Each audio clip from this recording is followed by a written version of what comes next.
Well, good evening, people. This is Bob Gum bringing you the Concerned Forum. And this time, I'm going to say it at the beginning. On YouTube, if you like what I say, give me a check. Or if you listen to what I have to say and you still don't like it, well, hey, this is America. But at least hear me out. Okay, let's dive into this pile of garbage that we have to deal with here. And I do mean garbage. First, I want to say something to you folks out there in New Jersey. What the hell is wrong with you? Now, I see some business here about this guy, Citarelli, right? A Republican running against the lady Mickey, what's her name, Cheryl? This lady joined the military. She was a naval officer. Apparently, her only problem was that she wasn't a rat. She kept her mouth shut. She didn't do anything wrong. She didn't speak out.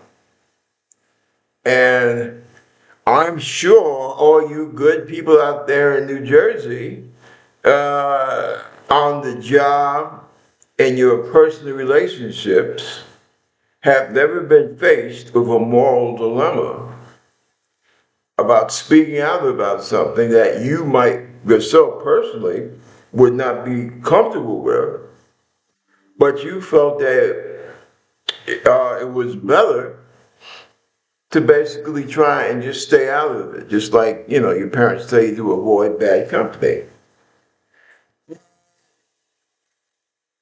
That might be considered as a mistake.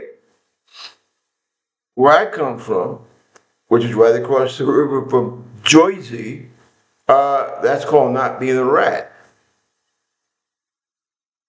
You know, depending upon the circumstances, I mean, it's not the same as keeping silence when you see somebody getting lynched and hung up from a tree.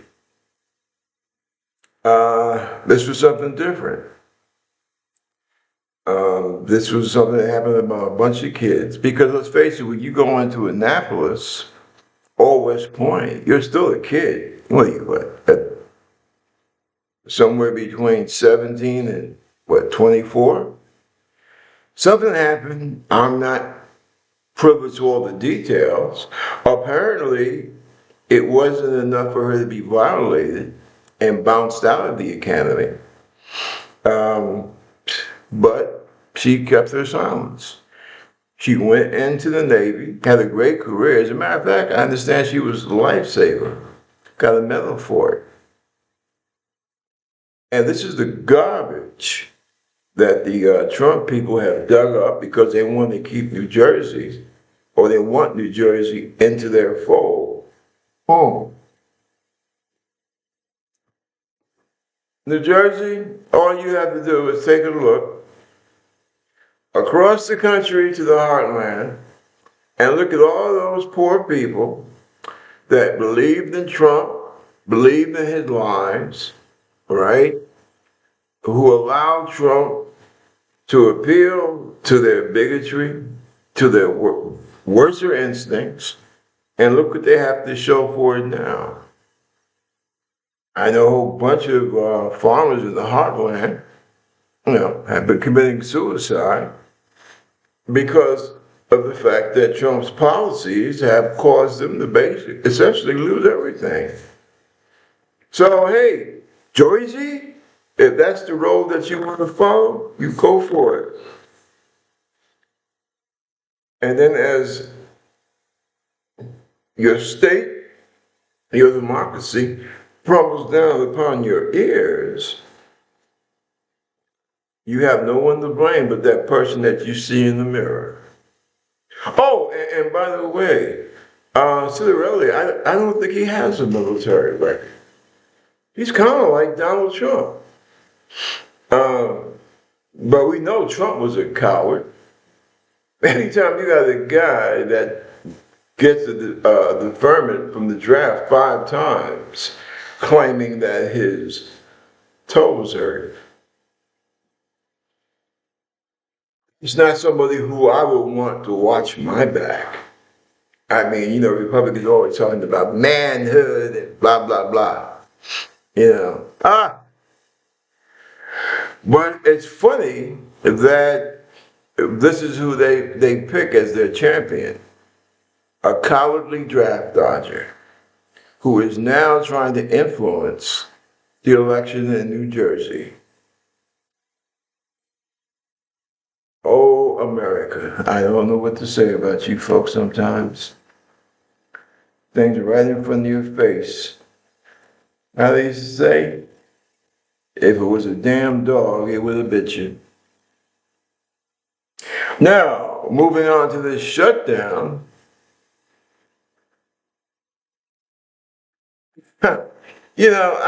Sometimes it's like watching a movie, right? A real silly movie. Trump said, well, if the Democrats don't bend the knee, I'm going to throw thousands upon thousands of federal workers out of work. Well, guess what? And I hate to break it to you, that was going to happen anyway. Seriously. It's just convenient right now for Trump to say that, and because he feels that this is something he's going to try and tie around the Democrats' neck.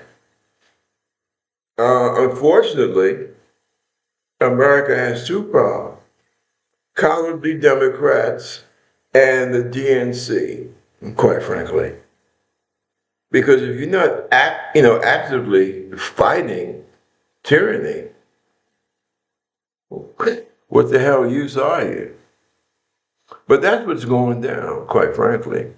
So you fellow workers out there worried about your jobs, trust me, unless you're some kind of super duper nuclear physicist, and they have fired those too, okay?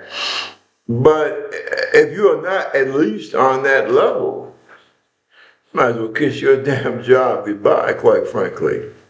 Because that is the plan. And, I wonder sometimes, excuse me for just sitting here rambling, but, I wonder, what was it? Some clown said something way back. No one ever went broke underestimating the intelligence of the American people. And now, living in a time where, like about 54% of the American public reads below a 6th grade level? And this is not, you folks out there who don't read above a 6th grade level, please don't throw rocks at me, okay? Because in many cases, I'm not blaming you. Because if you don't know, you don't know. If you were raised to be ignorant, fighting through that veil of ignorance is damn tough. But it makes it very easy for demagogues to sweep in and tell you a bunch of bullshit, and you folks go out there and believe in it. Just like he told the farmers, right? Listen, I'm against these trans people and these LGBT people and these black and Latinos wanting to have their history in school curriculums, all that good stuff. And the farmers say, we're patriotic Americans, blah, blah, blah, right? They never stop to, think about the consequences of their actions. And all these people depended upon the labor of these brown people, right? And now the brown people are gone, they're broke, right? And what do they want? They want a socialist remedy, right? Donald, please send us money so we can avoid losing our farms. Old McDonald, I have some bad news for you. even if you did manage to get a few bucks out of Trump, what the hell would that do for you? Because you still have all that produce that, number one, you have to harvest, and you don't have the hands to do that. Number two, even if you got it harvested, who are you going to sell it to? Because your orange god has basically declared a trade war on the entire planet. You know, and it's funny about human beings. You knock them down and block one path, they're going to find another. And all these countries, Brazil, China, Africa, they're doing, you know, African countries, they're working their way around it. As we say, you know, in the Navy, when you got an asshole that all they want to do is stand in the middle of the passageway and block progress, you work around them. And that's what the rest of the world, inching forward at first, step by step, they are learning. Canada is a great example. They are learning how to do without America.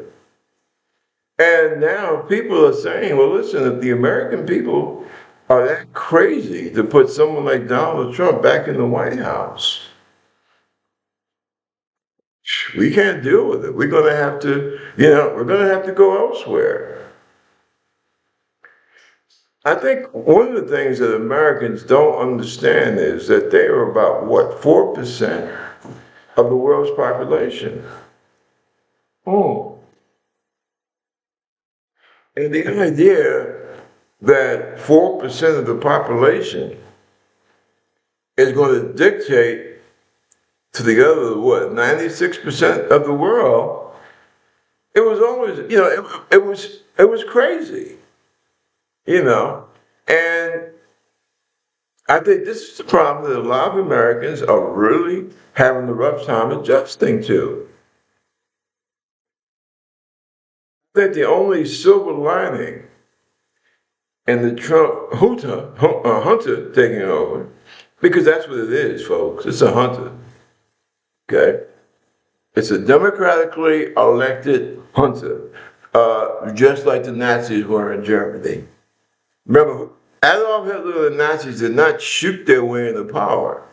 I mean, they raised a lot of hell, but basically they were legally voted in. You know, they came into power in Germany legally. Supposedly, just like this guy Trump did. And they paid the price. And I have a great fear that America is going, in the process now of paying the price. And if you think, Americans, if you think it's bad now, this is what, September, let's say the bottom of my computer, 28th, September 28th, 2025. You think it's bad now? Wait till November and December and going into the next year. Which brings me to something else. If you don't believe, as an American, if you don't believe that this whole catastrophe is being done on purpose, you are a damn fool. Seriously. The terrorists, the mass stormtroopers running through our cities, the fact that you have a non-medical person determining your health care. Let me ask you this. How many of you folks out there, especially those of you with like infant children, how many of you folks believe that you don't have to get your kids vaccinated? Think about it. Seriously. I really fear that you are going to have a death toll in this country. One of the sick months, right, between November and let's say the end of February, that's when people usually get sick. As you have all your flus, your bugs, what have you. And you have a president of the United States who has no medical education. He was what do you call them, the kids? From wealthy families that go to good, nice colleges, right? Well, he was one of them, okay? He could have sat in the back of the class, got high, and slept, right? Went to his dorm room, got laid, and he would have still got, what do you call it, a gentleman's C or D? And had nothing to do with biology or pre-med. Okay, I mean, I was a pre-law guy for a year at City University, so I understand how the game is played. And this clown now is going to sit there and tell you don't take Tylenol, right? I mean, this is what's happening to the United States. Now, if you're somebody that's, oh God, over 50, I mean, and you got half a brain, I know you've probably been freaking out for the last few years. But this is what's going on. Oh. So, again, back to my neighbors in New Jersey, you need to think about that, okay? Uh, I guess that makes me a member of the radical left. Now, I looked at that term, radical. It's like somebody that believes that you have to get right to the root of the issue. Okay, it's a mathematical term, if I'm not mistaken. And I mean, I got a bachelor's. Okay, I've had a few semesters working on a master's, so I ain't no PhD. Okay, but I can read. I think I read above a sixth grade reading level, and I understand that to be radical means that you want to get to the root of the problem. Now, radicals have a very proud and historical lineage in the United States of America. I believe that Martin Luther King, Malcolm X, John Brown, Thomas Jefferson, Ben Franklin, all these people were considered to be radicals. So if you want to call me a member of the radical left, I guess I should say thank you for putting me in good company. Now, we like to throw around the term common sense. Well, I understand that common sense is in the eye of the beholder, but we all have basic common sense. I'm not going to take off all my clothes and walk through a patch of cactus. That's not common sense. See, so when I hear common sense, with my radical butt, I think of the basics, right? The basics. You don't impoverish your farmers, right? You don't destroy your healthcare system, which, let's be honest, Democrats, especially you clowns in the DNC, pay attention. But the healthcare system was crap. It was kind of crappy in the first place. But it was better than nothing. Now, you're less than nothing. See, and see, this is the thing that really, now I know Democrats, we have our problems, big problems, okay? But I look at Republicans and I don't understand how the hell, especially you Republicans that represent these, rural areas, how in the hell do you strip almost, 17 million Americans from their health care? And then talk about putting America first? Look, let's understand something. The term America First was always bullshit, okay?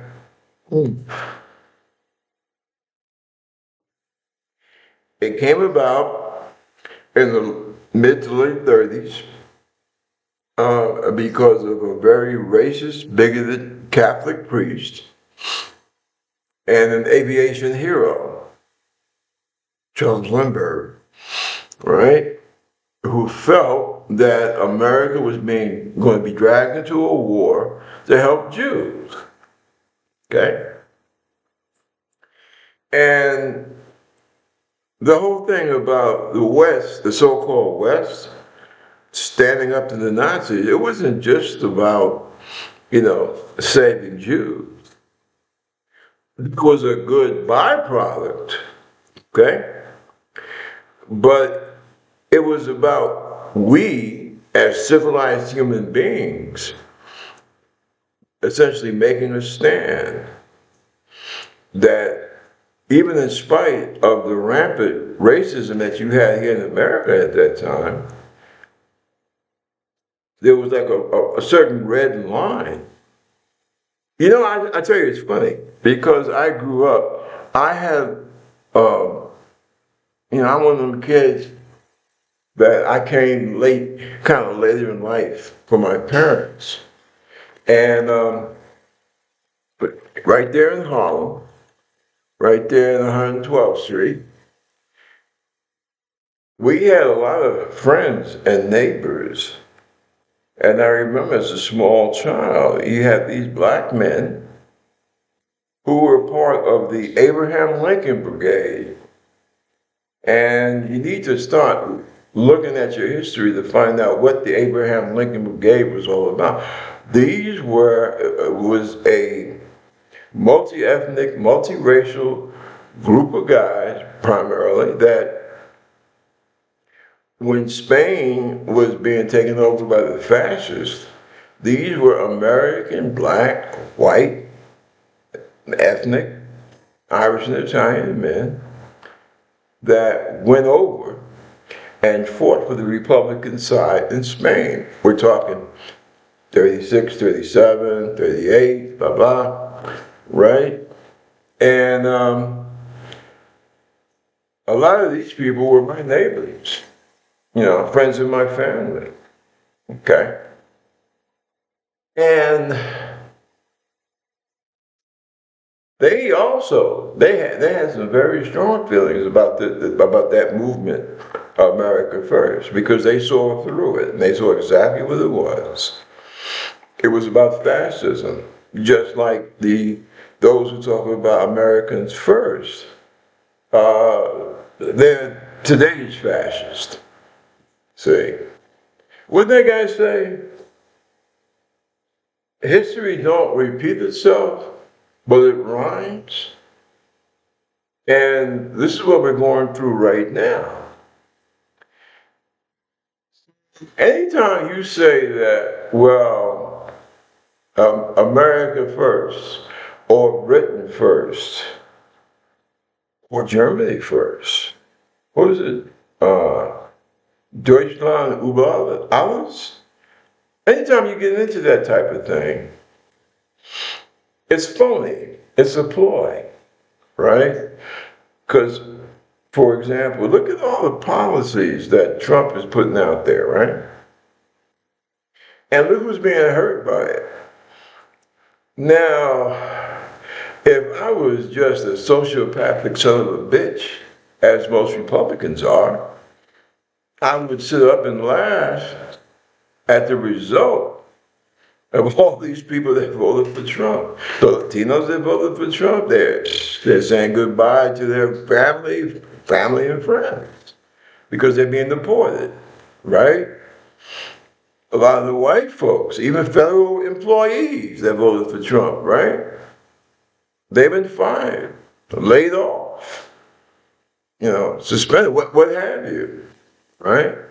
All the farmers out there, right, that supported Trump. They're losing some of those family, some of their family land, farms, or what have you. A true Americana, right? They've been in the family for like what, 150, 200 years, right? One rich person, right? Voted for Trump. Wife pregnant, just had a baby. They put a guy in that's in charge of your health care that says that all the medical knowledge that we've learned in this country over the past 200 years ain't worth a crap. And that we're going to stop doing the things that we know save lives and keep people healthy.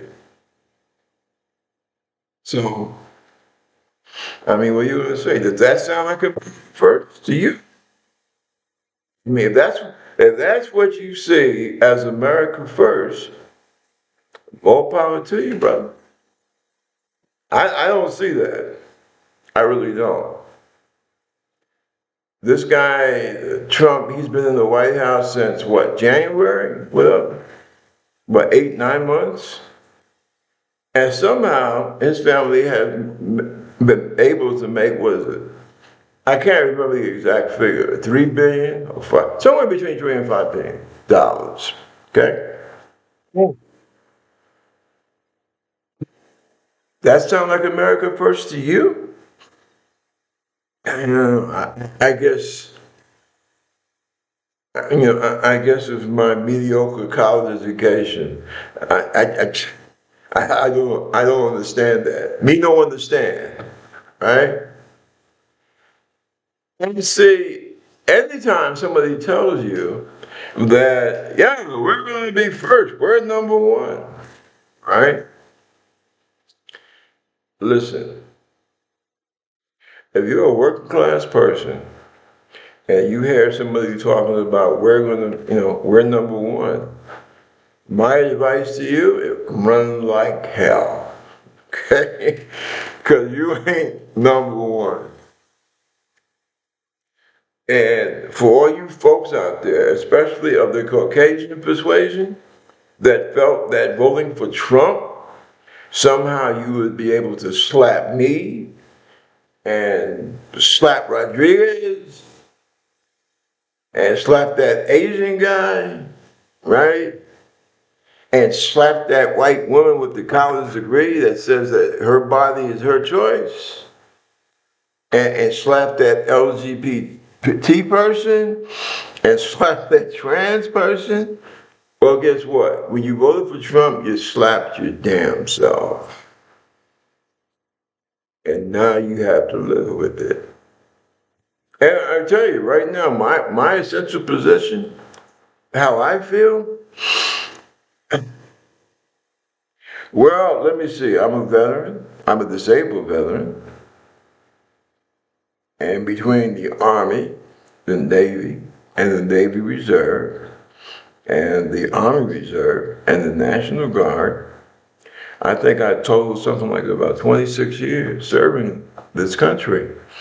And I tell you the honest to God truth. I do what I do here, and I say the things that I say, and I try to fight the good fight.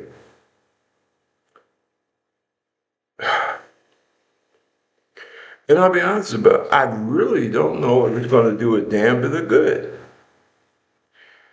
But I came from a real weird family because my family was extremely political, extremely Republican,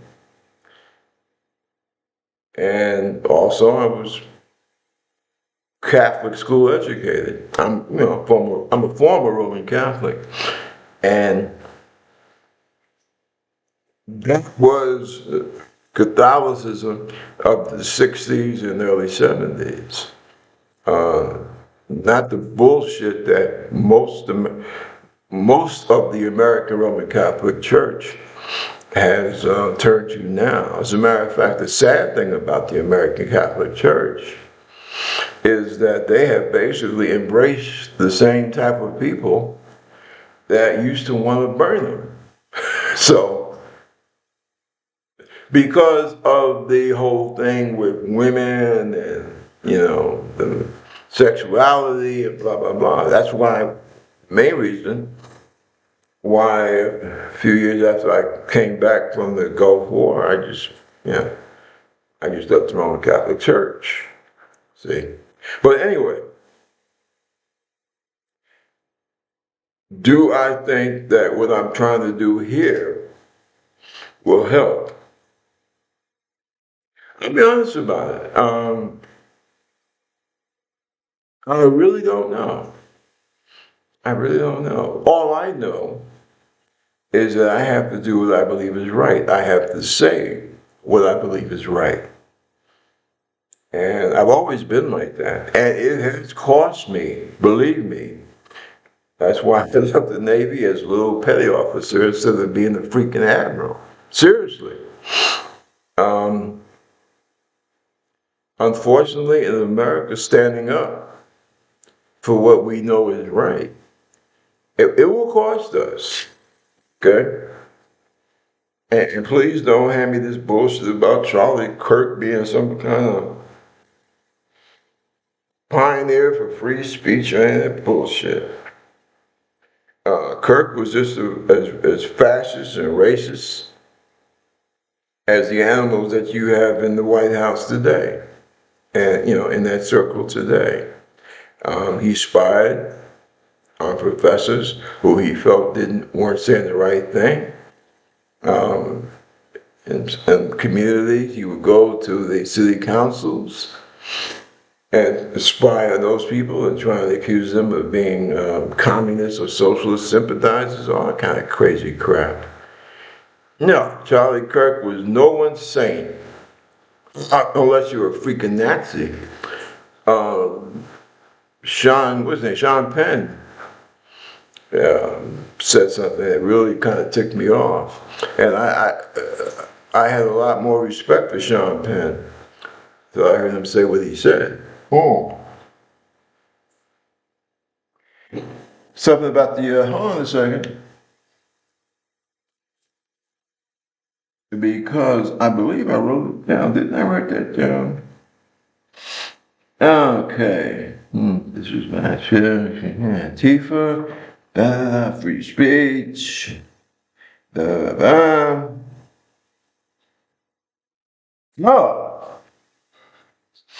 Also, my Cardinal, or I guess I should say my former Cardinal of New York, what's his name, Dolan. This guy, right? This guy is the Roman Catholic Cardinal of New York. And he likens Kirk to a saint.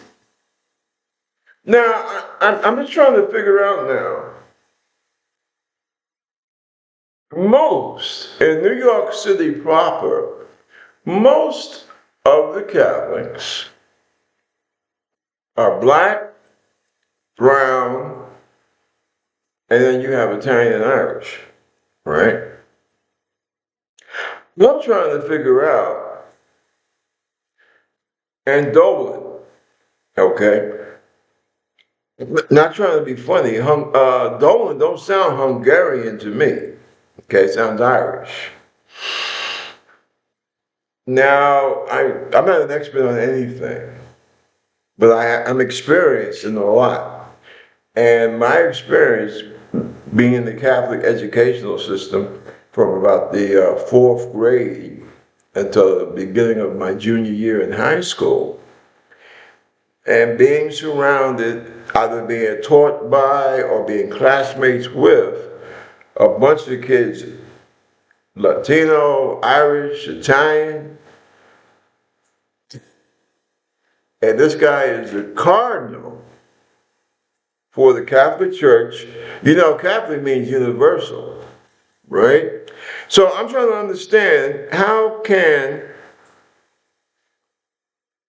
a prince of the church, of the Catholic Church, of the universal church, say that a guy that condemned immigration is like a saint? Huh? I don't get that. How does that figure out? I wonder what the last pope that the church had And the one that we have now, I wonder what he would have to say about that. As a matter of fact, I think I'm going to write him and ask him about that. Oh, he also happens to be this guy we got now. I see, I said we, right? Well, it won't happen so hard to break. But anyway, he happens to be an American. But he spent a lot of time in Latin America. So I'm curious what the Holy Father now would have to say. Now, I know what the, God rest his soul, the prior Holy Father had to say about people like Charlie Kirk. I'm curious to see what this one has to say. And it's funny because I have great respect for this guy we got now and the last guy who was the Pope. Don't agree with them on everything. I'm an American. I have that. I was born and raised in America. I have that in me. I'm not going to agree with everything that you say. But I do respect the last one and this guy we have now. As a matter of fact, the one that passed away, Francis, I'll be honest about it, I love that man. I disagree with him on some things, but I loved him. And this guy that we have now, I really take him to my heart. So I wonder what they have to say about a cardinal that thinks that a guy who basically degraded the whole process of immigration, what would he have to say? What does the Holy Father think? That he has a prince of the church who would want to make someone like that, someone who degrades and denigrates immigrants, especially dark immigrants. What would he have to say about that? I guess I'm going to have to find out, right? But Sean Penn, oh man, where did I put that damn thing? You gotta forgive me. I read a lot. I take a lot of notes, and I'm kind of like the absent-minded professor, right? But I do recall that I was reading something, and that right-wing Yahoo,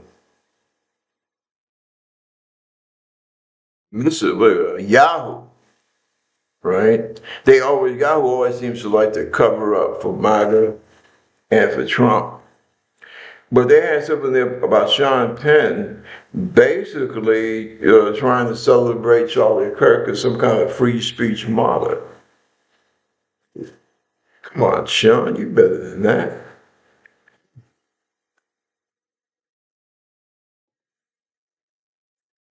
How in the hell?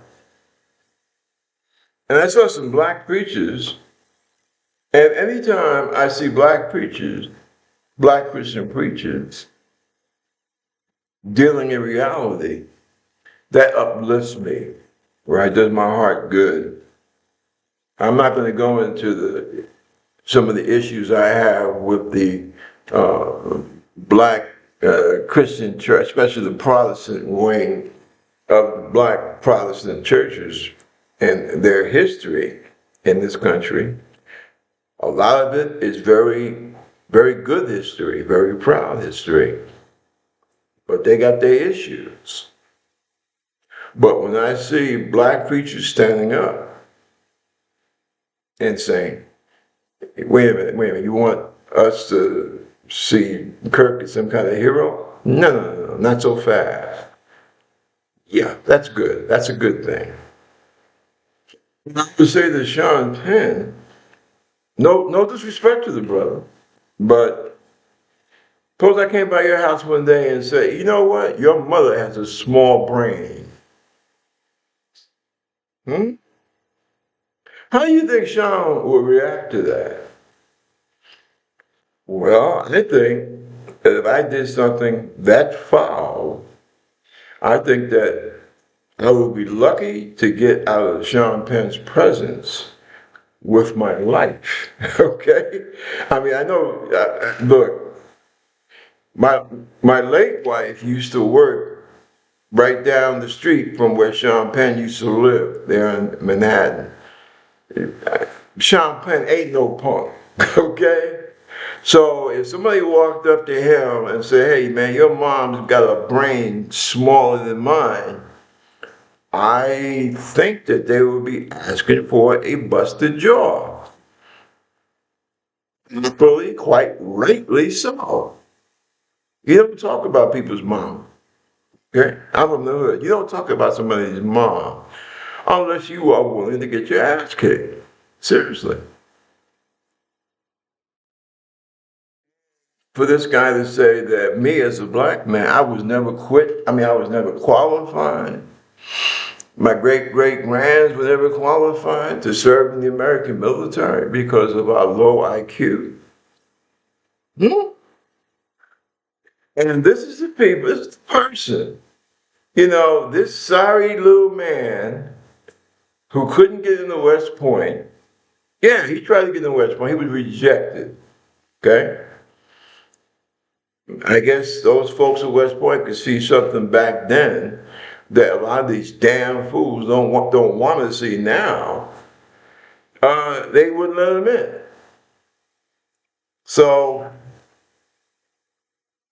I'm just wondering, why in the hell do you have United States senators and House representatives applauding, lowering the flag at half-mast, and I mean, I've seen all kinds of weird stuff, they put them on a dollar bill, shit like that, right? A confirmed racist, and he's like a MAGA hero. What is he supposed to be? I guess that's the idea of having a hero for young white males. Oh, come on, man. Look, young white males you can find a better hero than that. You can find a better role model than that. If you was a bigot, a racist, a sexist, a homophobe, and he was a freaking liar. And no, nobody had the right to shoot him, but I'm not going to cry because he's dead. I mean, if that hurts his children, I'm sorry. I feel for their pain of loss. I keep saying that over and over again because I know how it feels to lose a family member to violence. I lost my firstborn son. I know how it feels. But God damn it, the man was bad. He was a bad dude. He was a terrible human being. And it's time that people stand up and start to acknowledge that. And this idea of making him some kind of martyr for what? Free speech? Yeah, he had the right to say what he wanted to say. I'll go with that. Yeah, he most certainly did.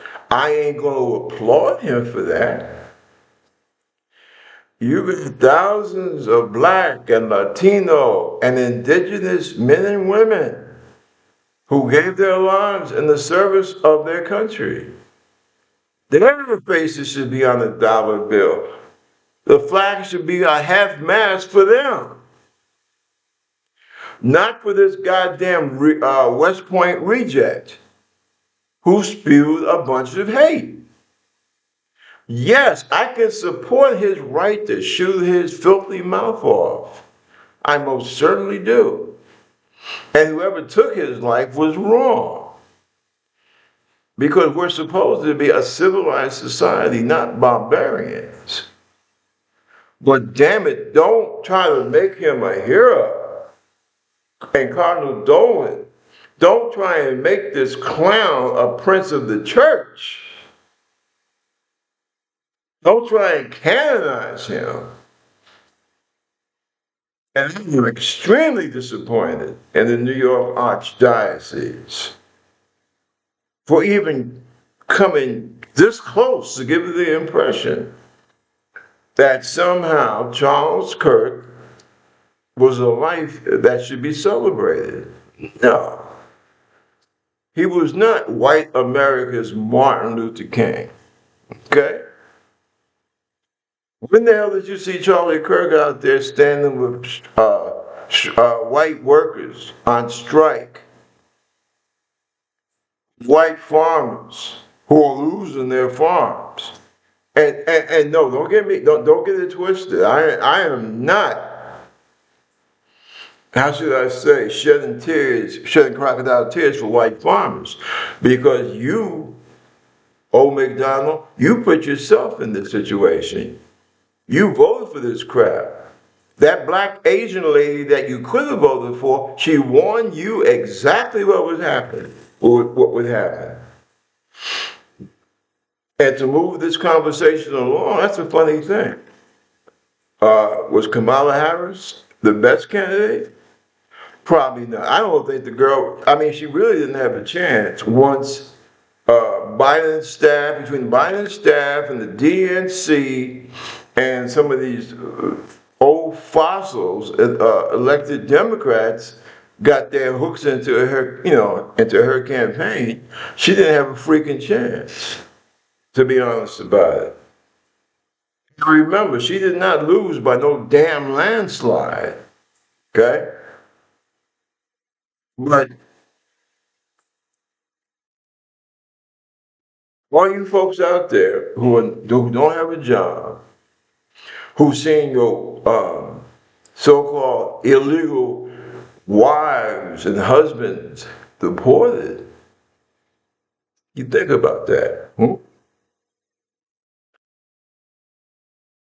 But you farmers that are losing your ancestral farmland for the last 200 years or so, right? You think about that. And when you, especially you farmers, when you're out there working on your farmland as a paid employee because it belongs to some big corporation, you think about that. And remember, you bought that on yourself. Okay? Don't blame my radical left black butt, okay? You blame yourself because you put yourself in that situation. A lot of you federal employees, and I'm ashamed to say, veterans that voted for Trump and voted for this madness, you put yourself in that position. A lot of you Muslim or Palestinian Americans that voted for Trump. And now, over the last 7 months, we have seen genocide and desolation that we haven't seen since World War II on those poor, desperate people in Gaza. You think about that, right? I can promise you, if Kamala had won that election, or McDonald on your farm, you would probably still have your farm. Many people in Gaza who are now dead, how many children and women who are now, and non-combatant women, let's get it straight now, okay? Most of the people who are dead in Gaza were non-combatants, right? How many of them do you think would be dead today if you had not put Trump in the White House, back in the White House? Because I can promise you that one thing Kamala would have done, she would have told Netanyahu, I always mix up Bibi's name, but she would have told him, no, we can't do everything that maybe the Palestinians would want us to do, but you are going to stop this slaughter. Yeah, Kamala would have done that. See, that's the insidious nature of racism and bigotry. Because I don't want to hear this bullshit about, oh, well, it was for economic reasons. Wow, what economic reasons? Let's look at the economy, November of 2024, as opposed to what the hell is this now? We're going into October of 2025. Is it better or is it worse? Real simple. Okay? I understand now. I mean, believe me, in school I was lousy in math. As a matter of fact, I didn't comprehend the importance and value of mathematics until I went in the military. Right? Setting up range cards and artillery and then with the Navy navigation and all that kind of good stuff, right? But I do understand 1 plus 1 equals 2, okay? And I also understand why some people, I knew a girl in the school, oh, she had a lousy social life for a young girl. But she was like a math whiz. And I asked her one time, I said, you really don't date like talking about it. And I heard that you can't hardly dance. All you like to do is play with these freaking numbers. You know what she told me? She said, thing about arithmetic, mathematics, Robert, is that they don't bullshit. And again, 1 plus 1 will always equal 2. And you can't say that about human beings. And now, many years later, I figure out exactly where she's coming from. See? So if you want to ask, and oh God, I'm not even going to go into all the problems I have with Joe Biden, right? But if you want to say, was America in better shape, especially economically, between October of 2024 and where we're at now going into October of 2025? A lot of you had jobs in October of 2024 you ain't got now. See? So you tell me. You can add 1 and 1 just as well as I can. I think we need to think about that. I think we really do. Listen, I got a whole bunch of stuff I got to say, but I try to limit myself to about 54 minutes because I don't want to bore people to death. I know I'm not a great speaker or anything like that. And I also got a couple of people I'm supporting for election, Mr. Mondami in New York and Brother Jose Vega in the Bronx, where I'm registered to vote at. And on my next video, I'm going to try and go into a little more in depth about them. I heard Adams has withdrawn from the mayor's race. Big deal. I'm going to say something that I want Mondami to win. As far as I'm concerned, he's New York's only hope. However, I think Adams dropping out, it's a good thing. I think it's a good thing because people need to choose. They need to stand up and be counted. Let New Yorkers stand up and be counted.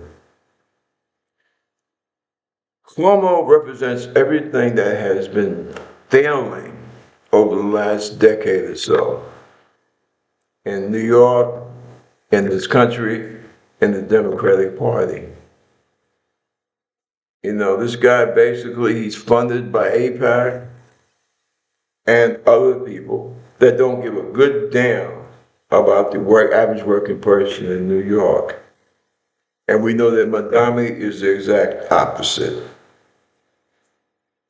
What did Ben Franklin say to that woman after the founders had set up this new constitution and everything? And she asked him, "What did you give us, doctor?" A monarchy or democracy? And what did Ben say? He looked in there and he said, "Madam, giving you a democracy if you can keep it. If we keep it, that's up to us. That's on our shoulders. If you vote, when you vote, that's what you're voting for. And it's time that people realize that, yeah, your vote does count. It does mean something. You have a choice. Are you going to vote for somebody that's going to look out for you or for corporations, overseas interests? That's for you to decide. Same thing in the 15th Congressional District in the Bronx. You got Jose. He wants to vote, he wants to work for the people of the Bronx and for the people of the world because they both coincide. Right is right. See, this idea that you can look out for yours and screw somebody else, that's bullshit. Jose is correct about that. Or do you want to stick with Richie Torres, right? One of the best friends APAC has. All that money he gets from APAC and from his investments with the war industries that's furnished the Israeli government with tools to commit genocide. That's the kind of person you want representing the Bronx? You gotta do some looking in the mirror, thinking about that. Seriously. As an American, I have a real hard time trusting a nation that supports genocide overseas. Because chickens do come home to roost. And what you support overseas can follow you home. Think about that. Listen, I'll be back. And I hope you folks paid attention to what I've had to say. I can't do more than that. And I thank you for your attention. And this is the Concerned Forum. Peace. Look out for each other. Stay awake. Be woke. Take care.